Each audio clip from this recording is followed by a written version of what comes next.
Hello दोस्तों, कैसे हो आप सभी लोग। मैं शशांक आप सभी का स्वागत करता हूं आपके अपने यूट्यूब परिवार में। आज का अपना सेशन जो है वो मेंस रीजनिंग को लेके है, जो हम लोग एसबीआई क्लर्क के लिए प्रिपरेशन कर रहे हैं, है ना। और टुडे इज द 21 सेशन। इससे पहले हम लोग 20 सेशन ऑलरेडी कर चुके हैं। आज अपना 21वां दिन है जो हम लोग इस सीरीज को कंटिन्यू कर रहे हैं, जिसमें हम लोग कुछ पजल के क्वेश्चन देखते हैं और कुछ मिसलेनियस पार्ट देखते हैं। उम्मीद करता हूँ आप सभी बहुत बेहतर होंगे, अपनी तैयारी बहुत अच्छे से कर रहे होंगे। जिन लोगों को लगता है कि वो लोग एसबीआई क्लर्क मेंस में अपियर होने वाले हैं, right. So let's begin the session. Start करने से पहले आप सभी से रिक्वेस्ट है कि सभी लोग सेशन को प्लीज लाइक कर देना, शेयर कर देना, चैनल पर नए हो तो सब्सक्राइब कर लेना और बेल आइकन पे प्रेस जरूर कर लेना, so that you won't miss any notification और any video from our channel. तो बात करेंगे आज हम लोग क्या क्या करने वाले हैं today, what we are going to cover in today session. आज का कंटेक्स्ट क्या है वो देख लेते हैं हम लोग। आज हम लोग जो करने वाले हैं, एक करने वाले कोडेड लीनियर पजल। लीनियर रो पजल हम लोग कोडेड बेस्ड में करने वाले हैं, जो कि आपके सैलरी बेस्ड रहती है, सैलरी बेस्ड, है ना। Salary based kind of puzzle है। एक हम लोग करने वाले year and month based with blood relation, मतलब ईयर भी है, मंथ भी है और ब्लड रिलेशन भी है। तीन चीज इंक्लूडेड है, अच्छी पजल है ये वाली भी। और तीसरा हम लोग करेंगे डेटा सफिशिएंसी, तीन स्टेटमेंट के बेसिस पे। तो एक पर्सन ने मेरे को कमेंट करके कहा था कि सर प्लीज डेटा सफिशिएंसी के क्वेश्चंस भी ऐड कर दिया करो, तो इसलिए मैंने यहाँ पे डेटा सफिशिएंसी के तीन स्टेटमेंट बेस्ड क्वेश्चन ऐड करें, जो कि आप लोग अपने एग्जाम में एक्सपेक्ट कर सकते हो। For the PDF of this class, you can join our Telegram channel Reasoning Search, जिसकी लिंक कमेंट बॉक्स और डिस्क्रिप्शन बॉक्स दोनों जगह पे दे रखी है। तो पहला क्वेश्चन आप सभी के सामने है आपकी स्क्रीन पे, जो कि पजल का है, और हम लोग देखेंगे, समझने की कोशिश करेंगे इसको करना किस तरीके से है। आप सभी से एक छोटी सी रिक्वेस्ट है कि आप सभी लोग पेन और कॉपी लेके बैठे अपने साथ में, ताकि आप लोग भी मेरे साथ साथ इसको सॉल्व करते हुए चलें। तो बोल रहा है कि 8 person STUVWXY and Z are sitting in a straight line, एक स्ट्रेट लाइन में बैठे हैं, जिसमें कि वो सभी लोग कहाँ फेस कर रहे हैं, नॉर्थ में फेस कर रहे हैं। लेकिन जरूरी नहीं है कि इसी क्रम में हो। Each of them has a different monthly income, सभी की अलग अलग मंथली इनकम है इन द मल्टीपल ऑफ 1000, मतलब 1000 के मल्टीपल में उन सभी की डिफरेंट मंथली इनकम है। Their monthly income are mentioned in the coded format, एक कोडेड फॉर्मेट में उन लोग की मंथली इनकम दे रखी है, जो कि यहाँ पे इन चार फॉर्म में दे रखी है। यहाँ पे पूरा हिंदी में दे रखा है और यहाँ पे इंग्लिश में दे रखा है। एट द रेट का मतलब दे रखा है, अगर कहीं पे आपको एट द रेट मिलेगा, उसका मतलब है कि ए की इनकम 4000 ज्यादा है बी से। परसेंट अगर दे रखा है तो परसेंट का मतलब है ए की इनकम 4000 कम है बी से। अगर डॉलर मिलेगा तो डॉलर का मतलब है ए की इनकम 5000 ज्यादा है बी से। ए और बी एग्जांपल के नाम पे नाम लिखे हैं, इनके यहाँ पे X Y Z P Q फलाना दिखाना कुछ भी हो सकता है। और एंड का मतलब है कि ए की इनकम 5000 कम है बी से। ये अपन को इस तरीके से दे रखी है चीजें। यहाँ पे कुछ कंडीशंस लिखी हुई हैं और इन कंडीशंस के अकॉर्डिंग अपन लोग को अपना क्वेश्चन पूरा कंप्लीट करना है। क्वेश्चन में पहली लाइन बोले there are only 3 person sit between Y and T, Y और टी के बीच में केवल तीन लोग हैं। वाई और टी के बीच में अगर तीन लोग हैं तो वाई, एक, दो, तीन, टी, या तो ऐसे आएगा या फिर टी, एक, दो, तीन, वाई। टी और वाई के बीच में तीन लोग ऐसे बन सकते हैं, case one and case number two. ठीक है। फिर बोल रहा है वेयर, जहां पे टी डॉलर वाई, डॉलर का मतलब क्या था, डॉलर का मतलब था ए की इनकम 5000 ज्यादा है बी से। तो यहाँ पे टी की इनकम 5000 ज्यादा हो जाएगी वाई से। टी की इनकम वाई से ज्यादा है, और कितना, 5K। तो मैंने ग्रेटर के नीचे लिख दिया 5K। तो T earns 5K greater than Y. फिर बोल रहा है W sit second to the left of Y, W second left में है वाई के, तो एक और एक दो, डब्ल्यू यहाँ आ जाएगा, और इस केस में डब्ल्यू अपना यहाँ पे आ जाएगा, डब्ल्यू सेकंड लेफ्ट में हो गया वाई के। ठीक है। फिर बोल रहा है S sit 3 places away from T and his income is 9000। S और टी के बीच में पहली बात तो दो का गैप आएगा। 3 प्लेस अवे का मतलब क्या हो गया, दोनों के बीच में दो का गैप आएगा, आगे पीछे कोई भी हो सकता है लेफ्ट राइट में। एंड हिज इनकम, हिज मतलब एस के बारे में बात कर रहा है, एस की इनकम 9000 है, एस की इनकम कितनी है, 9K। तो यहाँ पे मैंने 9K लिख दिया है। अब एस और टी के बीच में दो लोग आएंगे, जरा केस नंबर वन में देखो, टोटल हमें कितने फिक्स करने थे, 8% करने थे, यहाँ पे लिखा हुआ है 8% फिक्स करने हैं। केस नंबर वन में 3 4 5 6 7 7 हो चुके हैं, और एस और टी में दो कर रहे हैं, तो टी के आगे तो कर नहीं सकते, क्योंकि फिर तो 7 से ज्यादा मतलब 10 के आसपास पहुंच जाएंगे, और आपको 8 टोटल करने हैं। तो यहाँ पे एक दो एस अपना डेफिनेट यहीं पे आएगा, एस और टी के बीच में दो लोग ऐसे। और एस की इनकम 9000 है, तो एस के नीचे मैं लिख दे रहा हूँ 9K। केस नंबर टू में क्या होगा, एक दो एस अपना यहां भी बन सकता है, और टी अगर यहाँ पे, तो एक दो एस अपना यहां भी बन सकता है, और एक डब्ल्यू और एक छोड़ के वाई। तो कितने हो गए, 3 4 5 6 7 8, 8 लोग केस नंबर 2A में हो गए। ठीक है। और एस की इनकम कितनी है, 9000, एस के नीचे हमने लिख दिया 9K। अभी केस नंबर टू में क्या होगा कि एक दो तीन दो पांच, पांच लोग हैं, तीन लोग हो सकता है टी के इधर हो लेफ्ट में, या वाई के राइट में हो, या फिर कुछ आधे आधे अधूरे में भी आ सकते हैं, एक दो या दो एक, कैसे भी। ठीक है। चलो। एस की इनकम 9,000 है ना, सब पे नीचे लिख दिया मैंने ये चीज। There is only one person sit between V and X, V और एक्स के बीच में केवल एक ही पर्सन आएगा, दोनों में से कोई भी आगे पीछे हो सकता है, कंफर्म नहीं है कौन आगे होगा कौन पीछे। Where S and V, S and V, and का मतलब क्या है, एंड का मतलब है ए की इनकम 5,000 कम है बी से, तो एस की कम हो जाएगी बी से, एस की वी से कम, तो इसका मतलब ये हो सकता है वी की ज्यादा हो जाएगी एस से, और कितनी ज्यादा हो जाएगी 5 के, तो मैंने नीचे लिख दिया 5 के ज्यादा। ठीक है, चलो, तो v की s से 5,000 ज्यादा हो जाएगी, एंड का मतलब यही है ना, एंड का मतलब क्या है, एंड का मतलब 5,000 कम है। ठीक है, तो s की 5,000 कम हो गई, तो v की 5,000 ज्यादा हो गई। s की कितनी थी 9, तो v की कितनी हो जाएगी, v की हिसाब से हो जाएगी कितनी, 9 और 5 14, v की हो जाएगी 14,000। ठीक है, v और x के बीच में एक पर्सन आएगा, अभी हम इसको फिक्स नहीं कर सकते ना, v और x को नहीं कर सकते। आगे देखते हैं आगे और क्या क्या चीजें दे रखी हैं। अच्छा, S V and W at the rate V, W at the rate V का मतलब क्या है, W at the rate V का मतलब है कि ए की इनकम 4,000 ज्यादा है बी से, तो डब्ल्यू की बी से 4,000 ज्यादा हो जाएगी, तो डब्ल्यू की कितनी हो जाएगी, डब्ल्यू की हो जाएगी 14 और 4 18,000, डब्ल्यू की हो जाएगी 18,000, क्योंकि डब्ल्यू की बी से 4,000 ज्यादा है। And W does not sit adjacent to V, W जो है वी के आसपास नहीं बैठा है, तो इसको मैंने क्रॉस लगा दिया कि डब्ल्यू और वी आसपास नहीं बैठे हैं, तो v और x के बीच में एक है और v w के पास जाएगा नहीं। अब जरा केस नंबर वन को अज्यूम करो, केस नंबर वन पे जरा फोकस रखना, w के पास v नहीं आना है, तो v अपना यहां से कैंसिल, और मान लो अगर आठवां पर्सन यहां पे बना लिया तो v अपना यहां से भी कैंसिल हो जाएगा, तो v यहां से कैंसिल और यहां से दोनों जगह से कैंसिल हो जाएगा, अगर आठवां पर्सन मैं w के लेफ्ट में मान रहा हूं तो। ठीक है, तो एक दो तीन चार पांच छह सात आठ, तो w के पास से अगर v कैंसिल हो गया तो v और x के बीच में एक कैसे बनेगा, v को अगर मैंने t के इधर रख दिया इमीडिएट लेफ्ट में, तो भी v और x के बीच में एक पर्सन नहीं बनेगा, तो v अपना s के इमीडिएट राइट में आ सकता है केवल और केवल अगर मैं w के एक लेफ्ट में बढ़ा रहा हूं तो। अगर मैं वो आठवां पर्सन w के यहां ना रख के t के राइट में रख दूं, t के राइट में यहां पे रख दूं, तो अब क्या v और x के बीच में एक पर्सन बनेगा, अब क्या v और x के बीच में एक पर्सन बनेगा, बताओ क्या बनेगा क्या। अच्छा, पहले भी नहीं बन रहा था ना शायद, अगर W के इमीडिएट लेफ्ट में रखा तो V इन दोनों जगह पे नहीं आएगा, है ना, और T के पास आएगा नहीं, T के पास आएगा नहीं क्योंकि V और X में एक नहीं बनेगा, और S के पास रखूंगा V को तो भी V और X के बीच में एक पर्सन नहीं बनेगा। तो हाँ, कहने का मतलब ये हो गया कि जो पर्सन जो आएगा ना, एक्स्ट्रा पर्सन आठवां पर्सन, वो T के इमीडिएट राइट में आएगा, और V और X के बीच में एक पर्सन V W के पास आएगा नहीं। S के पास V को रखूंगा तो V और X में एक पर्सन का गैप नहीं बन पाएगा, और T के पास रखूंगा इमीडिएट लेफ्ट में तो बन जाएगा, ऐसे बनेगा V स्लैश एक्स और v स्लैश एक्स, इस तरीके से। ठीक है, और केस नंबर 2a में देखो जरा, केस नंबर 2a में अगर हम लोग देखेंगे तो w के पास तो v आना नहीं है, s के इमीडिएट राइट में आ नहीं सकेगी, v और x में एक पर्सन नहीं बने, तो v और x कौन पे आएंगे, v यहाँ पे आएगा और x अपना यहाँ पे आएगा। ठीक है, इस केस में v और x की पोजीशन फिक्स है, इस केस में v और x की पोजीशन फिक्स हो गई है कि v कहाँ पे रहेगा और x कहाँ पे रहेगा। ठीक है, आगे देखते हैं। केस नंबर 2 में अभी मैं फिक्स नहीं कर सकता वी और एक्स को, इसलिए मैं अभी होल्ड पे रख के चल रहा हूँ इन बातों को। तब और वी की इनकम 14,000 है, वी की इनकम कितनी है 14,000, अगर वी की इनकम 14,000 है तो वी में कितना आएगा 14,000 आएगा, वी में 14 के लिख दे रहा हूँ, और यहाँ पे भी वी और एक्स में से पता नहीं कौन कहाँ पे फिक्स होगा, इसलिए वी की इनकम में लिख नहीं रहा हूँ। ठीक है, the person whose income is highest sit at the extreme right end, मतलब हाईएस्ट इनकम वाला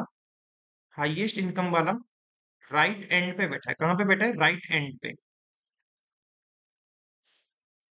number of person sitting between S and V is same as the number of person sitting between W and Y, S और V के बीच में मान लो x है, तो W और वाई के बीच में कितने आएंगे एक्स आएंगे। अब जरा फिर से देखो, एस वी और डब्ल्यू वाई, देखो जरा, डब्ल्यू वाई डब्ल्यू ये गया, हाँ, केस नंबर वन में देखो डब्ल्यू और वाई के बीच में एक आ रहा है, डब्ल्यू और वाई में कितना आ रहा है एक, तो एस और वी में एक बनाना पड़ेगा, और एस और वी में अगर एक बनाओगे तो यहां से एक्स गायब हो जाएगा, है ना, एक्स रहेगा कहाँ पे यहाँ पे। ठीक है, तो डब्ल्यू वाई में एक, एस और वी में एक, यही आपको बोला था, जितने डब्ल्यू वाई में उतने एस और वी में, एस वी में एक डब्ल्यू वाई में एक, यहाँ पे डब्ल्यू और वाई में कितना आ रहा है एक, तो एस और वी में एक बनेगा, और वी डब्ल्यू के पास आएगा नहीं, तो वी आ जाएगा यहाँ पे, डब्ल्यू और वाई में एक, एस और वी में एक, और वी कितना कमा रहा था, वी अपना कमा रहा था 14,000, तो वी के नीचे मैंने क्या लिख दिया 14,000,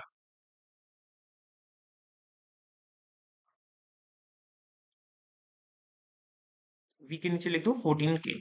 ठीक है, यहाँ पे कितने हो गए, तीन और तीन छह हो गए, दो लोग और चाहिए, और एस और वी और डब्ल्यू और वाई, तो डब्ल्यू और वाई के बीच में केस नंबर 2 में एक आ रहा है, तो एस और वी में भी एक ही आ रहा है, ये वाली बातें तो अपनी सारी कंफर्म हो गई है। ठीक है, हाईएस्ट जो अमाउंट अर्न कर रहा है वो राइट हैंड पे बैठा है, तो एक्स मतलब केस नंबर वन में 3 4 5 6 एक्स सबसे ज्यादा करेगा, इस केस में पता नहीं, और इस केस में वाई सबसे ज्यादा करेगा केस नंबर टू में, ठीक है।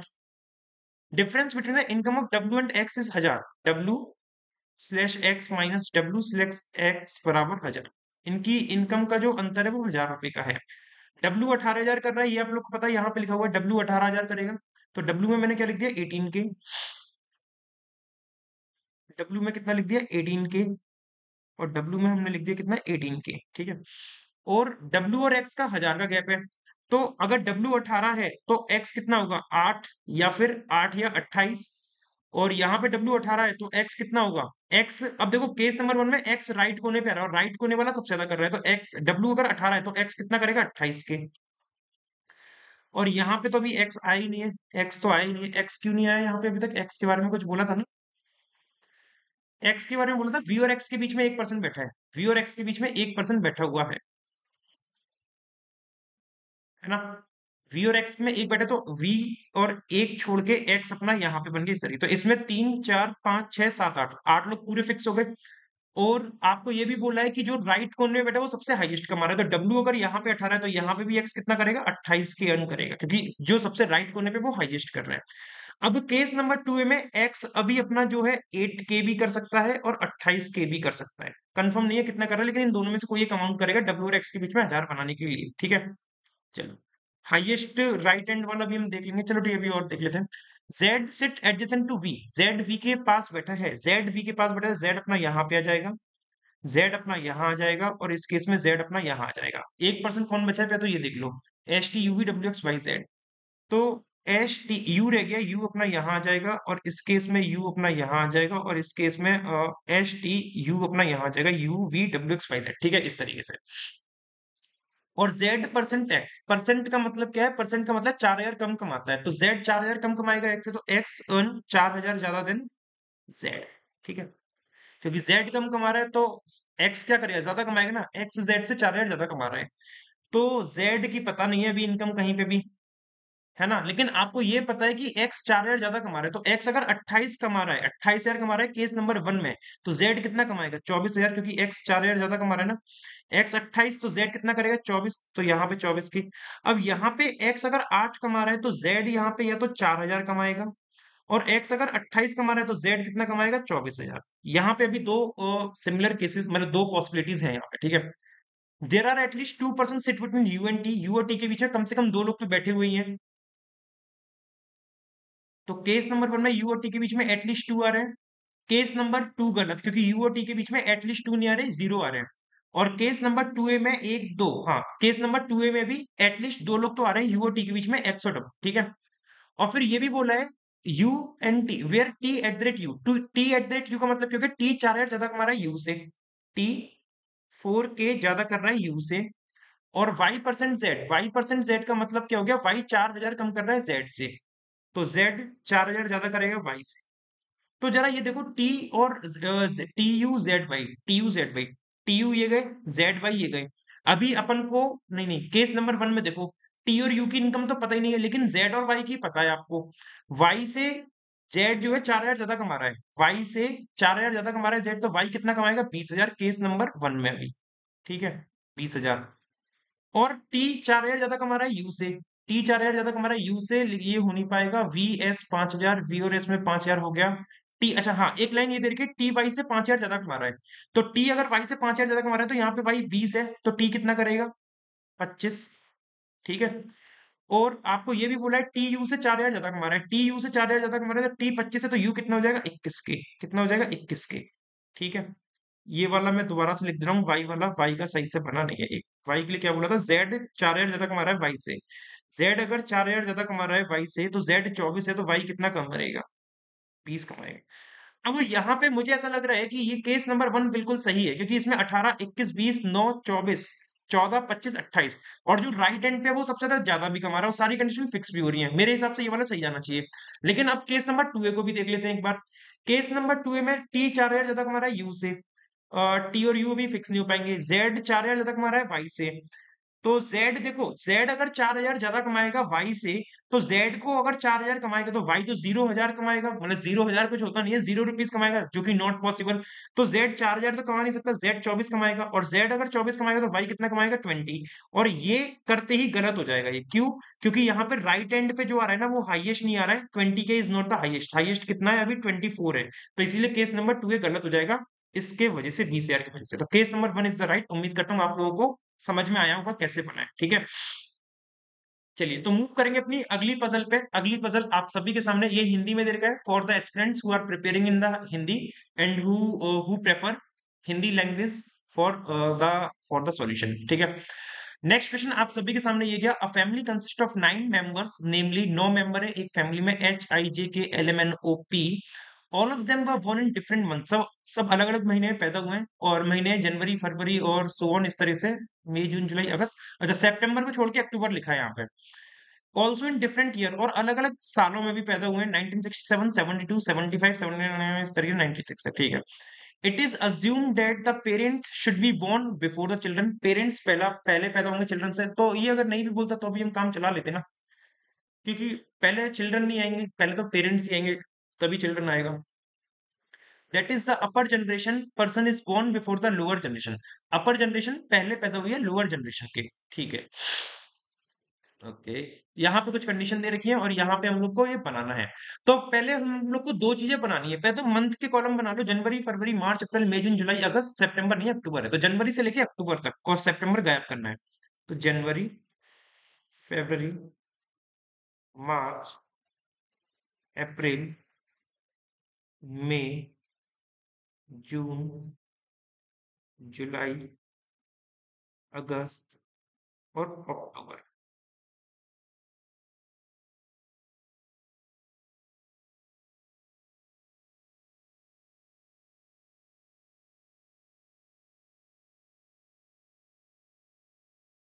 ठीक है, एक तुमने ये मंथ्स का कॉलम बना लिया, जिसमें हम लोग को पर्सन फिक्स करने होंगे मंथ के अकॉर्डिंग,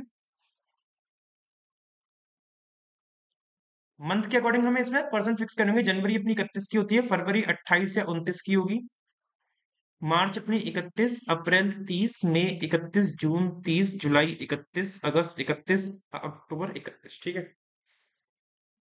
और उसके बाद आपको ईयर भी दे रखे हैं, ईयर है 1967, 72, ओके, 1967, देन 72, फिर 75, 79, फिर 75 और फिर 79, फिर 84, 89, 84, 89, 92, 93, 92, 93 एंड 96।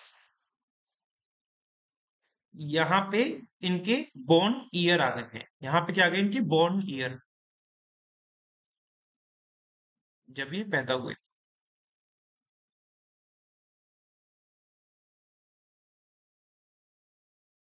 ठीक है। कलर चेंज कर लेते हैं और अब इसको स्टार्ट करते हैं।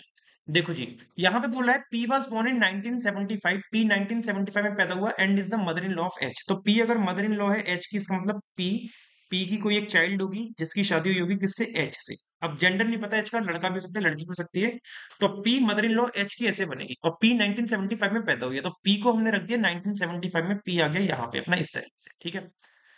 आई was born in the month having least number of days, I उस महीने में हुआ है जिसमें लीस्ट नंबर ऑफ डेज है, लीस्ट नंबर ऑफ डेज देखो फरवरी में होते हैं 28 से 29, तो आई अपना डेफिनेट यहीं पे रहेगा, ठीक है।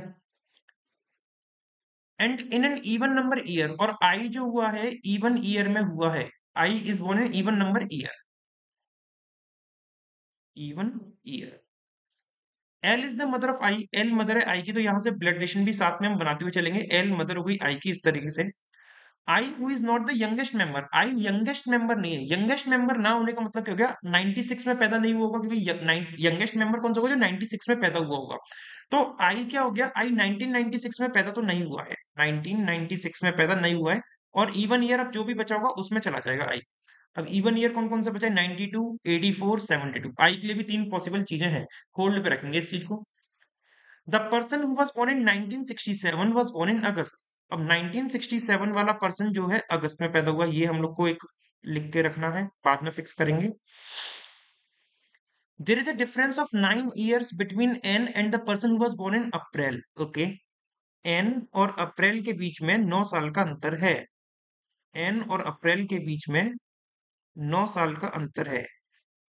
अब एन और अप्रैल में से कौन सा बड़ा है ये मुझे नहीं पता, इसलिए मैंने एन स्लैश अप्रैल लिखा है। K is the sister in law of N, N who was born in 1984। N कब पैदा हुआ है? 1984 में। अब एन अगर 1984 में, तो एन आ जाएगा यहाँ पे। और एन और अप्रैल वाले में 9 साल का है, तो 84 से 9 साल का गैप, 84 में 9 साल घटाऊंगा तो 75। तो अप्रैल में हो सकता है पी चला जाए, और 84 में 9 साल जोड़ूंगा 93, तो 93 हो सकता है 93 में अप्रैल वाला आ जाए। तो कुछ भी हो सकता है, अभी इस चीज को मैं कंफर्म नहीं कर सकता, ठीक है ना। लेकिन आपको ये बोला है के सिस्टर इन लॉ है एन की। अब के सिस्टर इन लॉ है एन की दो तरीके से बन सकती है, तो इसको अभी हम लोग फिक्स नहीं करेंगे, इसको अभी होल्ड पे रखेंगे। मैं लिख लेता हूँ यहाँ पे K SIS sister in law N, ठीक है। J is not married to P, J की शादी पी से नहीं हुई, J not married to P, ठीक है। L was born in March, L जो है मार्च में पैदा हुआ है, तो एल को हमने मार्च में रख दिया यहाँ पे इस तरीके से। N is unmarried, N unmarried है, ठीक है, ये एन की किस्मत है, एन अनमेरिड, ठीक है। ये पॉइंट अपन को ये भी लिख लिया है कि एन अनमेरिड है, तो एन अनमेरिड है, ओके, ठीक है। और के सिस्टर इन लॉ है एन की। एन अगर अनमेरिड है और के सिस्टर इन लॉ है एन की, तो इसका मतलब क्या हो गया कि एन का कोई एक भाई होगा जिसकी शादी हुई होगी किससे? के से। तभी तो के सिस्टर इन लॉ बनेगी एन की। भाई के सिस्टर इन लॉ एन की कब बनेगी? के लड़की है, तो मतलब इसकी शादी किसी लड़के से हुई होगी, के की शादी किसी लड़के से हुई, और उसका एक सिबलिंग होगा एन, और अन एन एन अनमेरिड है, तो इस तरीके से बनेगा एन। ये इधर कोई एक लड़का आएगा और यहाँ पे के, तो के सिस्टर इन लॉ एन की इस तरीके से बनेगी। उम्मीद करता हूँ आप लोग को ये बात क्लियर हो गई होगी, ठीक है।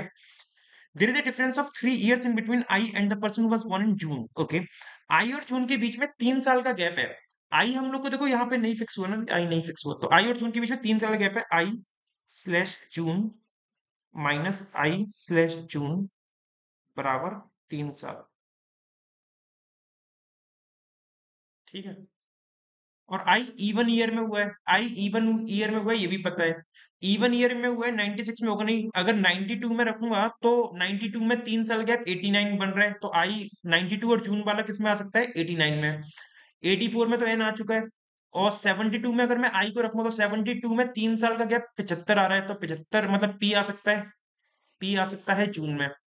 तो अभी इस चीज को होल्ड पे रख लेते हैं दोबारा से, है ना। आगे और कंडीशन पढ़ लेते हैं पहले।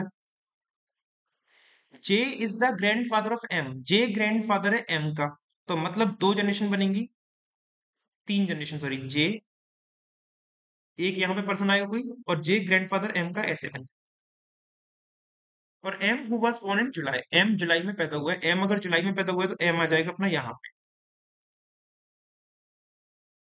H is the only brother of I, H इकलौता भाई है आई का। तो एच अगर इकलौता भाई है तो क्यों ना मैं इस एच और आई को कनेक्ट कर लूं, इस एच और आई को कनेक्ट कर लूं। ये गया आई और ये गया एच, और एच इकलौता भाई है आई का, तो एच इकलौता भाई प्लस, और आई यहाँ पे बन गया। तो इसका मतलब क्या हो गया कि आई की जो माँ है वो है एल, तो एच की भी माँ एल हो जाएगी, तो एच के ऊपर मैं एल बना लेता हूँ, है ना। और एच को आई से कनेक्ट करना है, तो इसको यहां से हटा दे रहा हूं, और एच इकलौता भाई है किसका? आई का, तो आई अपना यहां पे बन गया इस तरीके से, ठीक है। अब जे एम दे रखा है, अभी ये चीजें नहीं होंगी, जे की शादी पी से हुई नहीं है, तो एल से हो सकती है, एच से हो सकती है, किसी से भी हो सकती है, ठीक है। इस चीज को होल्ड पे रखना है।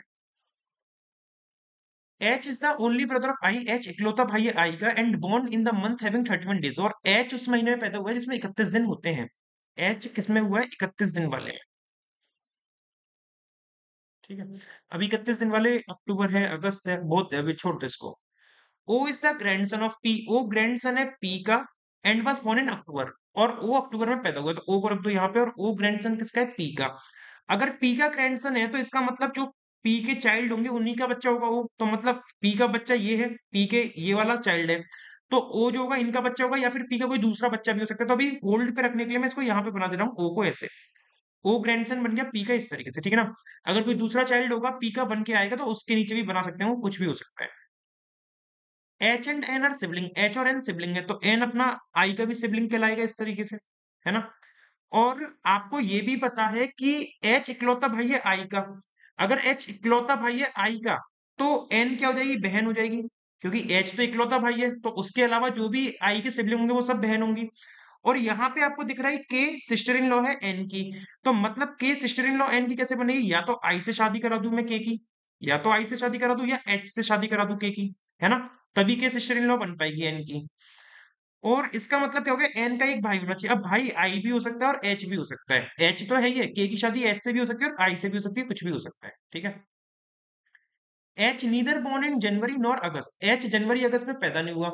और एच हुआ 31 वाले में। जनवरी वाला कैंसिल, मार्च में आ नहीं सकता, अगस्त में कैंसिल और ओ में आएगा नहीं, तो भैया एच केवल और केवल मई में आएगा, 31 वाला यही वाला बचा हुआ है, एच यहाँ पे आ जाएगा। चलो, M is the only niece of I, M इकलौती नीस है आई की।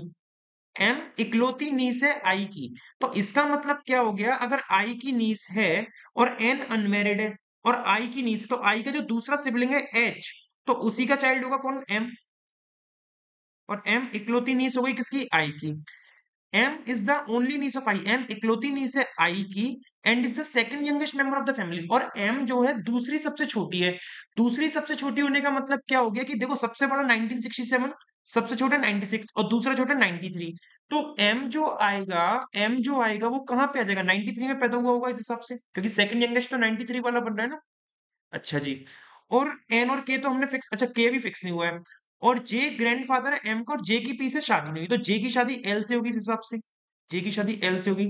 और जे ग्रैंडफादर एम का बन गया इस तरीके से। तो एक दो तीन चार पांच छह सात आठ नौ, नौ लोग हो गए। के बचा है तो के अपना डेफिनेट यहाँ पे आएगा, क्योंकि अगर आई से शादी कराओगे ना के की, तो फिर चीजें अपन के लिए दिक्कत क्रिएट करेंगी। दिक्कत इन द सेंस, मतलब 9 से 10 लोग हो जाएंगे और हमें 10 लोग नहीं करने, 9 ही लोग करने हैं। के क्या थी, लड़की। आई का जेंडर अभी अपन लोग क्लियर नहीं कर पा रहे ना। आई का क्यों नहीं हो पा रहा जेंडर क्लियर, हमारी मर्जी, मर्जी से कभी चलेगा वो। चलो अभी देख लेंगे, आई को अभी हम देख लेंगे कैसे नहीं हो रहा है, क्या दिक्कत आ रही है आई में।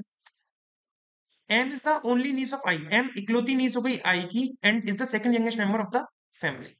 के has only one son, K का केवल एक ही बेटा है, तो के का केवल एक ही बेटा बन गया ओ, ओ बन गया, है ना, जो हम लोग ने नीचे बनाया था। और एम बेटी हो गई। और के 10 साल छोटी है अपने पति से, तो के 10 साल छोटी है एच से। तो एच ग्रेटर देन के, और कितना 10, एच 10 बड़ा है के से। एच अगर 10 बड़ा है के से, तो 10 साल का गैप यहाँ पे देखो किस जगह पे आ रहा है, किस जगह पे आ रहा है ये देखो जरा।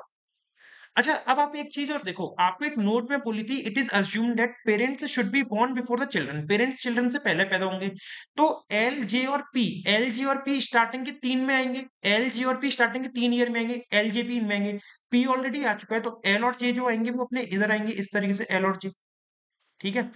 और बच्चा जो सबसे लास्ट में पैदा हुआ है वो ओ और एम हुए, एम यहाँ पे आ गया तो ओ अपना डेफिनेट यहीं पे आएगा। ये भी चीज आपको क्लियर हो गई। ये थोड़ा सा लॉजिकल था, ये थोड़ा सा सोचना था, और कुछ नहीं करना था, थोड़ा सा सोचना था यहाँ पे, ठीक है। तो ये वाली बात तो फिक्स हो गई, एन के हटा दे रहा हूँ, एन की मुझे जरूरत नहीं है, ठीक है। अच्छा, फिर आगे वो और लोगों को हम कैसे देखें कि आई इवन ईयर में हुआ है लेकिन 1996 में नहीं हुआ, आई इवन ईयर, और इवन ईयर में 92 खाली बचा है, तो आई आ जाएगा अपना यहाँ पे डेफिनेट, ठीक है। और एच 10 साल बड़ा है के से, तो 79 89 बचा, तो एच अपना यहाँ आ जाएगा, के अपना यहाँ आ जाएगा, एस 10 साल बड़ा हो गया के से। अब एल और जे बचे हैं, एल और जे को कैसे करना है ये भी देखना है अभी तो। अच्छा जी, देखो ये पूरी हो गई, ये चीजें पूरी हो गई। जे की शादी पीस नहीं, आई का जेंडर पता नहीं क्यों मैं क्लियर नहीं कर पा रहा हूँ। 1967 में अगस्त वाला पैदा हुआ है, 1967 में अगस्त, एक लाइन लिखी हुई है, जो अगस्त में पैदा हुआ है वो 1967 में, मतलब अगस्त वाला 1967। तो 1967 में एल और जे आ रहे हैं, लेकिन एल तो ऑलरेडी मार्च में जा रहा है। अगर एल मार्च में जा रहा है, तो भाई इसका मतलब यहाँ पे एल कैंसिल हो जाएगा और यहाँ पे रहेगा कौन, एल 72 में। तो 1967 में जे आ रहा है, तो जे अपना पैदा हुआ है अगस्त में, जे आ जाएगा अगस्त में इस तरीके से, ठीक है। ये पॉइंट फिक्स हो गया। एच 31 फिक्स हो ही चुका है हमारा, ठीक है। एच 10 साल बड़ा है केस है, ये हम लोग ने फिक्स कर ही लिया है, यहाँ पे ये भी हटाओ। आई इवन ईयर ये हो चुका है, जे की शादी पी से नहीं कराई, हटाओ। जे ग्रैंडफादर है एम का, ये हो चुका है, हटा दो इसको। एन अनमेरिड हटा दो। K sister in law of N, K sister in law N, ये भी हो चुका है, हटाओ। अब एन और अप्रैल में 9 साल का अंतर है, एन और अप्रैल वाले में। अब देखो एन ये गया, एन ये गया, अब 9 साल का अंतर एन और अप्रैल वाले में, तो एन से 84, 84 से 9 ईयर ऐड करूंगा तो 93 बनेगा, तो एम आना चाहिए, लेकिन एम तो अपना जुलाई में आ रहा है, तो अप्रैल में जो जाएगा पी जाएगा 75 वाला, क्योंकि 75 84 में 9 का गैप आ रहा है, तो अप्रैल में आ जाएगा कौन, पी आ जाएगा। ये वाली पॉइंट भी फिक्स हो गई अपनी। फिर आई और जून में 3 साल का गैप आ रहा है, आई और जून में 3 साल का, आई अपना 92 में है और जून में कौन है पता नहीं, तो 92 में 3 जोड़ूंगा 95 जो कि है नहीं, तो 89 ही आएगा, 89 के, तो जून में कौन आ जाएगा, के आ जाएगा, जून में आ गया के। तो ये भी सारे फिक्स हो गए। एक पर्सन बचा है जनवरी वाला, जनवरी में कौन सा पर्सन आएगा ये देख लेते हैं। H I J K L M N O P, तो एच आई जे रह गया ना, नहीं जे हो गया, जे के एल एम एन रह गया, एन अपना पैदा हुआ जनवरी में। अब यहाँ पे हम आई का जेंडर अभी तक मैं फिक्स नहीं कर पा रहा हूँ, क्यों नहीं कर पा रहा हूँ, पी 1975 और I was born in and L is the mother of I, L mother हो गई आई की, I who is not the youngest member in the family, ठीक है हटा दो इस चीज को। फिर the person who was born in 1960 was born in and the person cases J is not married to P, J की शादी पी से नहीं कराई। L was born in March, N is unmarried, there is a difference of 3 years in between I and the person who was born in June. J is the grandfather of M. M. H is the H इकलौता brother है I का and born in the month having 31 days. O is the grandson of P. O grandson है P का and was born H and N are sibling. H और N sibling है. H neither one. M is the only niece of I. M इकलौती niece है I की and is the second youngest member of the K has only one son. यार I का gender पता नहीं क्यों नहीं क्लियर हो रहा है। अगर आप लोग को समझ में आया I का जेंडर क्या हुआ तो मुझे कमेंट में जरूर बताना। यहाँ पे उसने एक लाइन बोली है, एक लाइन थी ना ये वाली, कि H is the only brother of I, H इकलौता भाई है आई का। H अगर इकलौता भाई है आई का तो इससे आई के जेंडर पे क्या फर्क पड़ेगा, आई तो लड़की भी हो सकता है लड़का भी हो सकता है ना। भाई क्या मेरे भाई का, जैसे मैं हूं, मैं एक लड़का हूं, तो क्या मेरा इकलौता भाई नहीं हो सकता है, तो हम दोनों भाई हो गए। तो आई लड़का भी हो सकता है लड़की भी हो सकता है मेरे हिसाब से तो, और बाकी मुझे पता नहीं कौन सा मैं पॉइंट यहाँ पे मिस कर रहा हूँ, आप मुझे जरूर बताइए। आई लड़का लड़की में से कुछ भी हो सकता है, और एन तो अपना फिर है ही है, ठीक है ना, एन तो लड़की है ही अपनी।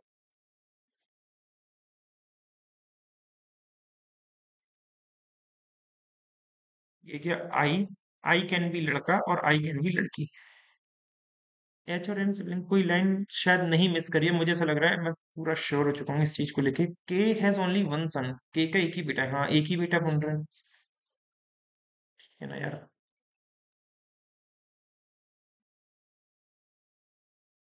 ठीक है, कोई अगर मिस हुआ हो तो मुझे बता देना आई का जेंडर क्या बनेगा। वैसे मेरे हिसाब से तो आई जो है लड़का लड़की में से कुछ भी हो सकता है, ठीक है। चलो यहाँ पे इसका ये बन गया मंथ अरेंजमेंट, यहाँ पे बन गया ईयर अरेंजमेंट, दो पजल हमारी यहाँ पे समाप्त हो गई। ये इसका हिंदी में दे रखा है for the aspirants who want to prepare, who want to solve in Hindi language, ठीक है। यहाँ पे हम लोग का स्टार्ट होता है डेटा सफिशिएंसी क्वेश्चन स्टार्ट होते हैं, जो कि ब्लड रिलेशन के बेसिस पे नहीं है, शायद नहीं ब्लड रिलेशन के बेसिस पे नहीं है, डेटा सफिशिएंसी है, अलग अलग फॉर्म में दे रखी है। पहला क्वेश्चन दे रखा है अपन को 7 बॉक्सेस के बेसिस पे, जिसमें 3 स्टेटमेंट दे रखे हैं और उससे कुछ ऑप्शन दे रखे हैं, और यहाँ पे हिंदी में दे रखा है हिंदी वाले एस्पिरेंट्स के लिए। देखो इसकी पीडीएफ आपको मेरे चैनल टेलीग्राम से मिल जाएगी रीजनिंग सर्च पे, जिसकी लिंक कमेंट बॉक्स और डिस्क्रिप्शन में है, तो वहां से ज्वाइन कर लेना और इसको डाउनलोड करके सॉल्व कर सकते हैं। अब जरा इसका हम लोग सॉल्यूशन देखेंगे क्या बनेगा, ठीक है। 7 boxes E F G H I J K are kept one above another in a form of a stack but not necessarily in the same order। कितने डिब्बे रखे हैं F और I के बीच में, F और I के बीच में कितने रखे हैं। क्या आप एग्जैक्टली वन वाले से बता पाओगे, देखो एग्जैक्टली वन वाले में ई दे रखा है और ई और एफ दे रखा है, आई नहीं दे रखा, तो एग्जैक्टली वन से नहीं बता पाओगे। एच और के दे रखा है और जी, और इसमें तो एफ और आई कोई है नहीं, तो एग्जैक्टली टू से भी नहीं बता पाओगे। आई और के दे रखा है और एफ भी दे रखा है, तो टू बॉक्स, हाँ अब थ्री से हो सकता है शायद बता दो, थ्री से हो सकता है आप शायद बता दो, लेकिन केवल थ्री से बताने का ऐसा कोई ऑप्शन है नहीं, ओनली थ्री का कोई ऑप्शन है नहीं, तो ये भी गलत। अब बोल रहा है इधर टू और थ्री, मतलब या तो दूसरा या तीसरा ही सफिशिएंट है, जबकि ऐसा तो हमने देखा कि ना तो दूसरे से बता पाओगे अकेले ना तीसरे से, तो ऑप्शन डी कैंसिल हो गया। अब तीन ऑप्शन बचते हैं, या तो दूसरे तीसरे को कंबाइन कर लो, या पहले तीसरे को कंबाइन कर लो, या तीनों को कंबाइन कर लो, है ना, यही हमारे पास ऑप्शन बचे हैं। तो एक एक काम करेंगे, पहले 7 डिब्बों के लिए लाइन बना ले रहा हूं, 7 6 5 4 3 2 1।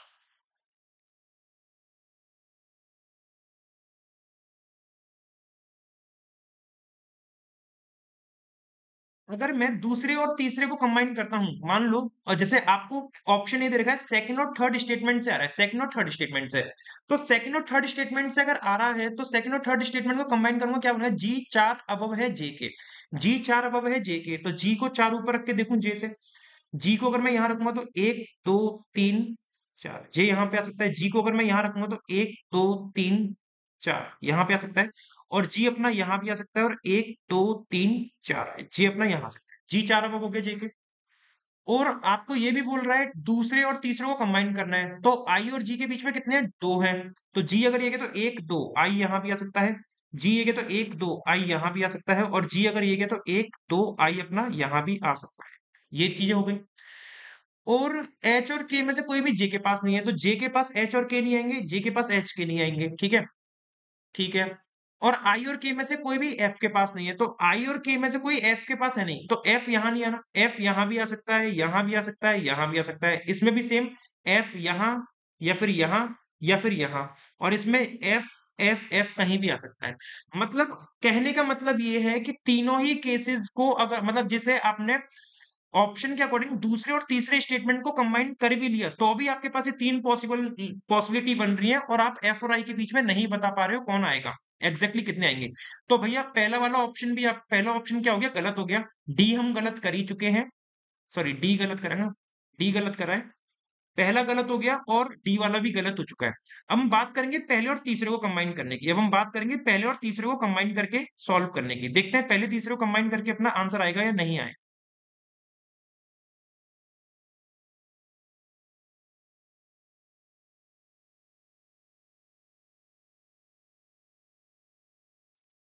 एक मिनट, थोड़ा सा अच्छा सा लगेगा ये साफ। ठीक है, चलो पहले और तीसरे को कंबाइन कर लेते हैं। पहले और तीसरे को कंबाइन करेंगे तो बोल रहा है ई सेकंड फ्रॉम द टॉप है, तो ई को सेकंड फ्रॉम द टॉप मैंने रख लिया यहाँ पे। तीन बॉक्सेस रखे ई और एफ के बीच में, तो एक दो तीन, एफ यहाँ पे आ जाएगा। ठीक है, डेफिनेट है। और हमें कंबाइन करना है पहला और तीसरा। अब तीसरे को कंबाइन करो। आई और के एफ के पास नहीं रखे, तो आई और के इन दोनों जगह से गायब हो जाएंगे, तो आई और के 7 पे भी आ सकते हैं, 5 पे भी आ सकते हैं, 4 पे भी आ सकते हैं। ठीक है, और दो डिब्बे रखे हैं आई और जी के बीच में। अब सपोज दैट आई को 7 पे रखा तो एक दो जी यहाँ भी आ सकता है, और आई को 4 पे रखा तो एक दो जी ऊपर भी आ सकता है, मतलब आई यहाँ भी आ सकता है और आई 4 पे भी आ सकता है। आई को अगर 5 पे रखा तो एक दो जी नहीं आ पाएगा, तो आई 5 से कैंसिल हो गया, आई 5 से कैंसिल हो गया। आई को 4 पे रखा तो एक दो जी नीचे भी आ सकता है और जी अपना 7 पे भी आ सकता है। आई 3 पे आएगा नहीं, क्योंकि आई और के में से कोई एफ के पास है नहीं। तो इसमें देखो क्या हो रहा है, आई 7 पे भी आ रहा है, आई 4 पे भी आ रहा है। अगर आई 7 पे आएगा तो आई और एफ के बीच में एक दो तीन चार, चार डिब्बे बन के आएंगे। और आई को 4 पे रखूंगा तो आई और एफ के बीच में एक डिब्बा बनेगा। कितना बनेगा? एक डिब्बा। और और कोई कंडीशन मुझे दे नहीं रखी जिसके अकॉर्डिंग मैं आगे सॉल्व कर पाऊं, तो इसीलिए मेरा क्या हो रहा है भाई, इसमें भी दो आंसर आ रहे हैं, एक आंसर नहीं आ रहा, तो मतलब ऑप्शन नंबर बी भी गलत हो जाएगा। ऑप्शन बी भी गलत, पहले और तीसरे को कंबाइन करके मैं आंसर नहीं दे पाऊँ। पहले और तीसरे को कंबाइन करके मैं आंसर नहीं दे पा रहा हूं। चलो, अब एक ऑप्शन बचता है मेरे पास, क्या? अब एक ऑप्शन मेरे पास ये बचता है कि मैं सभी को कंबाइन कर दूं, ऑल 1 2 3 कंबाइन कर लूं। 1 2 3 कंबाइन करूंगा तो ई और एफ, देखो पहले वाले स्टेटमेंट के अकॉर्डिंग ई सेकंड हो गया टॉप से, और तीन बॉक्सेस रखे ई और एफ के बीच में जो हमने फिक्स कर लिया। एक लाइन दे रखी है आई और जी में दो आएंगे, और एक लाइन और दे रखी है कि जी, अब तीनों को कंबाइन करना है ना, इसीलिए जी चार ऊपर है जे के, तो जी और जे के बीच में तीन आएंगे, एक दो तीन, इस तरीके से। जे कहां पे आ सकता है? जे को अगर तीसरे पे रखा तो एक दो तीन, हाँ बन जाएगा, एक दो तीन, जी यहां आ जाएगा। या फिर ई अपना यहाँ पे है, एफ अपना यहाँ पे है, और जे को अगर मैंने यहाँ पे रखा तो एक दो तीन, जी अपना यहाँ भी आ सकता है। तो जी एक तो मैक्सिमम 7 पे आ गया या फिर 5 पे आ गया, ये दो चीजें हो गई।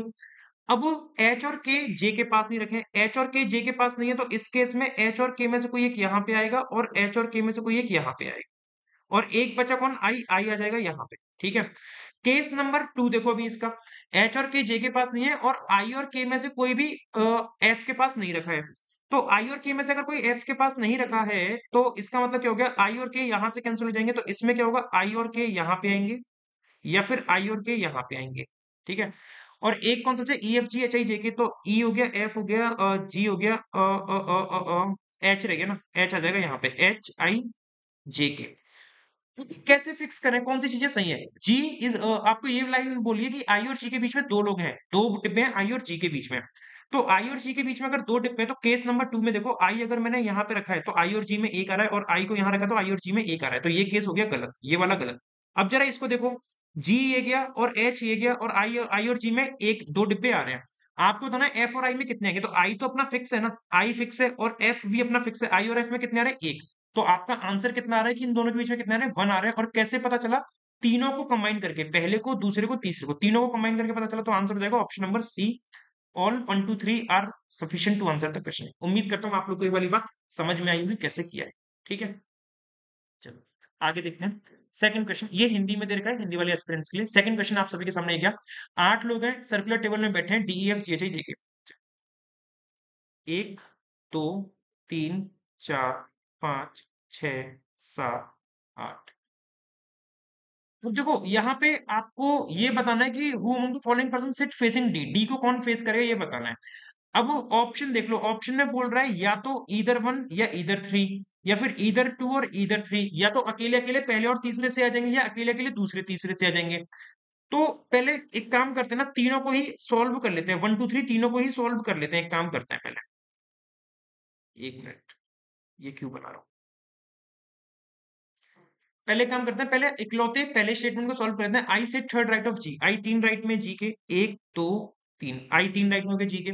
जी एडजेसेंट है डी के, जी अगर डी के एडजेसेंट है तो जी के बगल में डी यहां भी आ सकता है, डी यहां भी आ सकता है। ना तो जे और ना एफ डी के पास है, तो जे और एफ डी के पास नहीं आएंगी। अब मुझे एक बात बताओ, डी जब दो जगह पे आपका आ रहा है तो आप इससे ये तो नहीं बता पाओगे डी को कौन फेस करेगा, ये नहीं बता सकते ना। तो इकलौते फर्स्ट वाले से तो नहीं बता पाओगे, और जब इकलौते फर्स्ट वाले से नहीं बता पाओगे तो आपका ऑप्शन नंबर सी कैंसिल हो जाएगा, क्योंकि उसमें बोला है या तो अकेले वन, और अकेले वन से तो पता ही नहीं चल रहा आंसर, तो ऑप्शन नंबर सी कैंसिल। अब जरा अपन लोग फोकस करेंगे किस पे, स्टेटमेंट नंबर टू पे। स्टेटमेंट नंबर टू में क्या बोला ये देख लेते हैं जरा।